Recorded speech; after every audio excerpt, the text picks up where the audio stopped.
Hi everyone, Axel Ziba here. Today we're going to be talking about the rookie mistake that I did when I started as a real estate agent. You want to stay tuned because number 3, it's the most important one and it's the funniest one. I said it, it's the funniest one that you want to stick around. Welcome to my real estate channel, Sincere Real Estate Chat. It's a chat between you and we're going to be discussing about many aspects of real estate in a sincere way. So if you're new here, please subscribe to my videos because I put videos out there every Thursday. Number 1 rookie mistake that I did as a real estate agent when I started in this business, and I didn't know better, so don't blame me for it, I started scheduling too many showings in one day. Despite of me being super organized, making sure the distance calculation and the buyers are okay with having the 3 hours back-to-back showings, when I got home, I noticed there's something extra in my pocket, and that is an extra key. Ouch, ouch. And that's the worst thing that you can know. Which home does it belong to?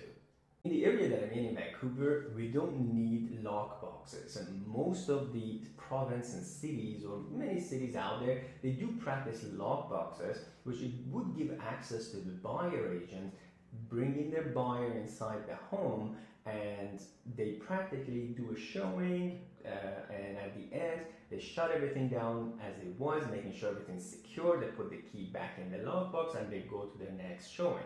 That's a practice in other cities. In Vancouver, I'm lucky that the listing agent's always present at the showing, so I wouldn't have made that mistake if I would have started in Vancouver. But what I did to resolve it, of course, I had to call every single agent that I did the showing for, get the permission to get back inside, and make sure to check their lockboxes outside of their homes or their condominiums and see which one was the missing one. And that was a really bad experience that I had to go through. How would I eliminate this issue and the rookie mistake? By avoiding too many showings on one day. Number 2 rookie mistake that is as funny as the first one, it's also in an area where lockboxes is practiced.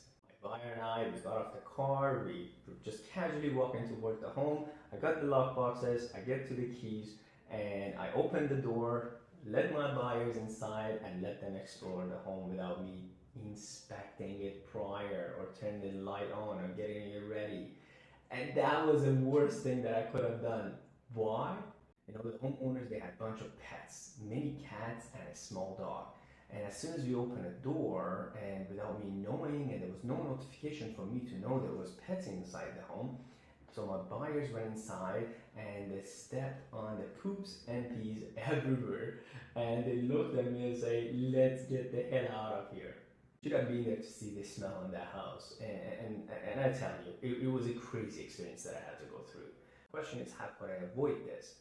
It's a best practice if there is no listing agent present and there is a lockbox access for buyer agents to get inside the home maybe 5 minutes earlier, or if you're arriving with your buyers, ask them to stay aside.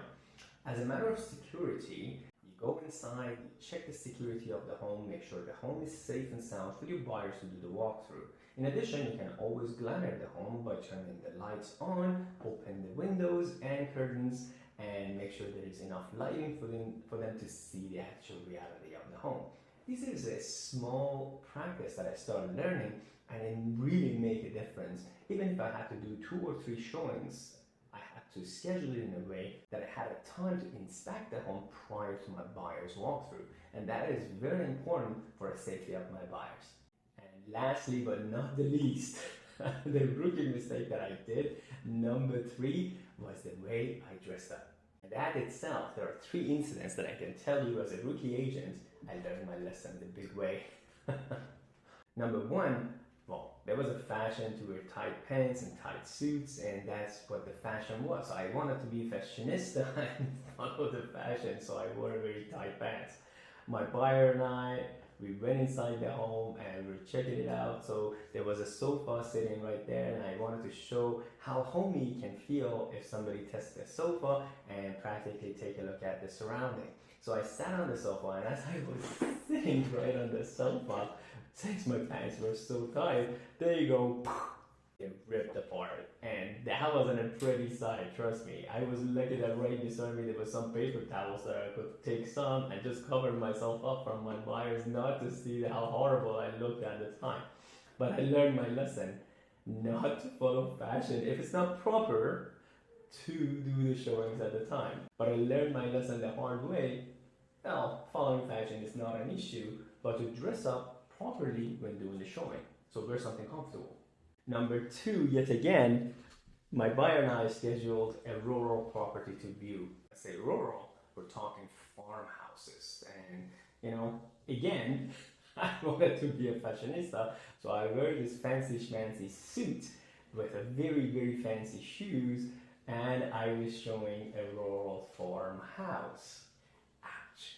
Yes, I had to walk through the farm, and we even had to show the barn, and trust me, with that suit, I stepped in many poops, and when I came home, I had to really get rid of the suit. So, lesson learned, dress up appropriately to show a proper home. So if I'm showing a very fancy home, of course I'm going to dress up for it just to respect my buyer as I am. However, it is important to consider what type of home you're showing so you have enough gear of a dress up to do. And if you're showing a farm, do not dress in a suit and a fancy shoes.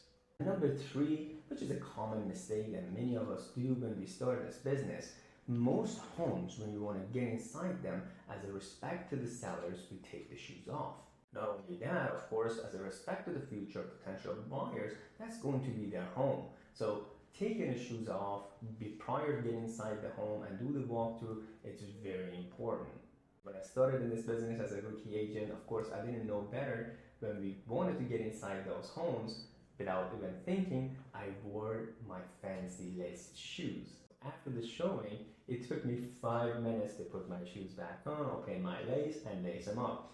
And I had to make my buyers wait for that to witness it. So I learned my lesson the first day and wore the shoes that were easy to slip on and easy to take off for showing homes. Thanks for watching my video, hoping the experience we just talked about will brighten your day. And if you are a real estate agent, you learned from my mistakes.